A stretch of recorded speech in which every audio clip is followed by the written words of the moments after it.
Hello and welcome. Today, we're embarking on a deep dive into a truly transformative book, Flow, The Psychology of Optimal Experience by the renowned psychologist Mihaly Csikszentmihalyi. If you've ever wondered what makes life genuinely satisfying or how to find joy and deep engagement in your everyday activities, then this exploration is for you.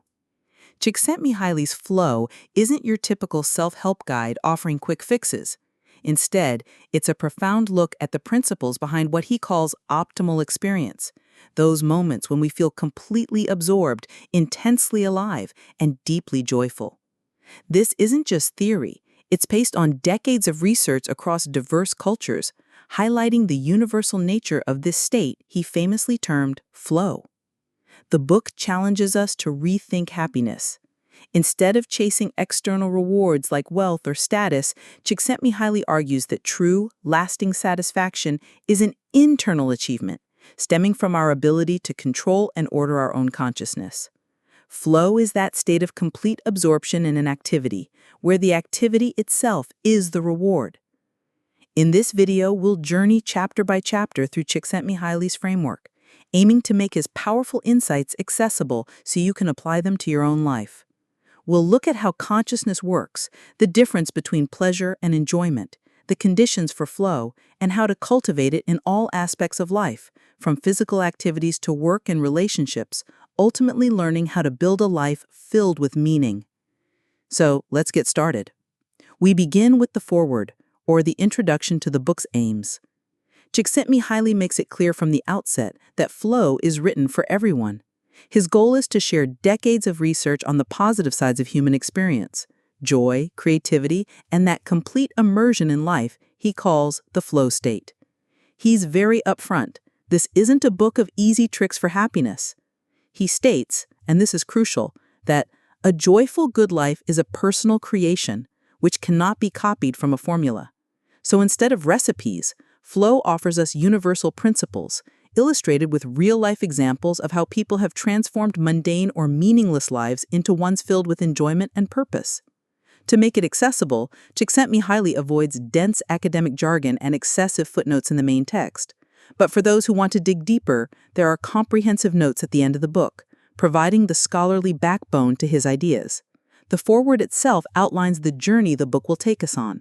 First, understanding consciousness and the vital difference between simple pleasure and deep enjoyment.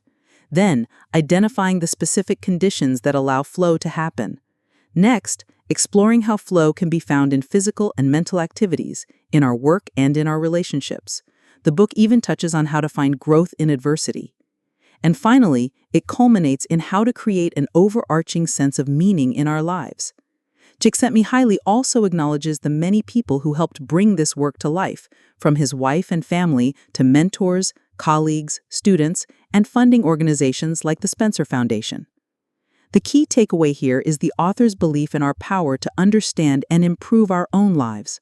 Flow empowers us with psychological tools, framing the pursuit of optimal experience as a personal, creative, and ongoing journey.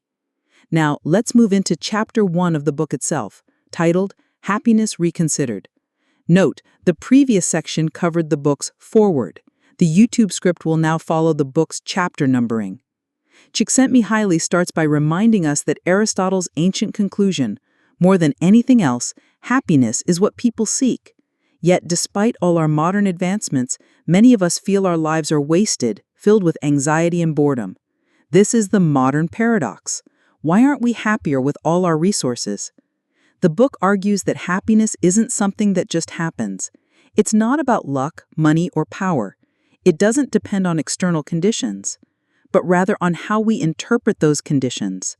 Happiness, Csikszentmihalyi says, is a state that must be prepared for, cultivated, and privately defended by each individual. And you can't achieve it by chasing it directly. He quotes Frankl, "Don't aim at success. The more you aim at it and make it a target, the more you are going to miss it. For success, like happiness, cannot be pursued, it must ensue, as the unintended side effect of one's personal dedication to a cause greater than oneself." So how do we get there?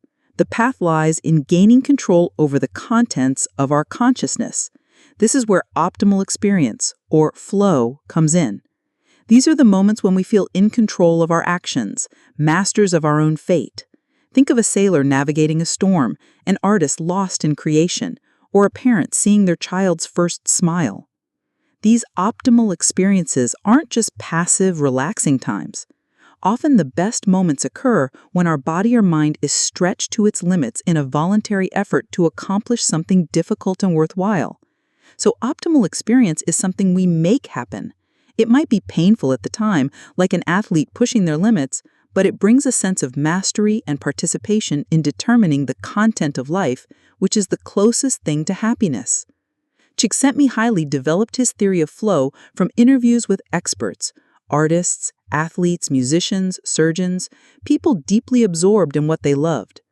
He defines flow as the state in which people are so involved in an activity that nothing else seems to matter. The experience itself is so enjoyable that people will do it even at great cost for the sheer sake of doing it. Using the experience sampling method, or ESM, where people reported their feelings and thoughts at random intervals, his research with thousands of individuals showed that optimal experiences are described similarly across cultures, ages, and genders. Flow is universal. A key reason happiness is elusive is that the universe isn't designed for our comfort. It's indifferent.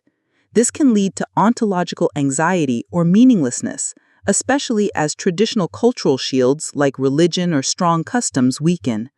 The solution isn't just changing external conditions, but achieving self-mastery of consciousness, finding order and meaning from within. To do this, we must become independent of social controls and biological drives, learning to find intrinsic rewards in the process of living. This means taking responsibility for what happens in our minds, because our subjective experience is our reality. This knowledge isn't new, it's ancient, but it must be rediscovered and applied by each of us. This chapter sets a powerful foundation. True fulfillment comes from within, through the active, skillful engagement with life that defines a flow state. Next, we explore Chapter 2, The Anatomy of Consciousness. Again, following the book's chapter numbering for the main content. Csikszentmihalyi defines consciousness not as a thing, but as the stream of subjectively experienced events, our sensations, feelings, ideas, and intentions. It's the stage where our life's drama plays out, and crucially, it involves our capacity to direct these events. But our consciousness has limits. We can only actively process a small amount of new information at any given moment, about 7 bits, like distinct sounds or visual cues, per second. This adds up to about 126 bits per second. Over a lifetime, this is finite. This limitation means we must be selective. What we choose to bring into our awareness profoundly shapes our lives. Attention is the key. Csikszentmihalyi calls it psychic energy. It's what actively sorts through the vast information available, choosing what's relevant. Where we direct our attention determines the content of our consciousness, and therefore the quality of our lives. The self, then, isn't fixed. It's a dynamic pattern of information in consciousness, constantly built from our goals, experiences, actions, and feedback. The self directs attention, usually towards its goals, and it grows more complex as it invests attention in more challenging goals and develops the skills to meet them. The opposite of order in consciousness is psychic entropy. This is disorder that arises when information conflicts with our intentions or when attention is scattered. It manifests as pain, fear, anxiety, jealousy, or boredom. When we perceive a threat to our goals, psychic entropy diverts our attention to restore order. If the threat is too great, the self can become overwhelmed.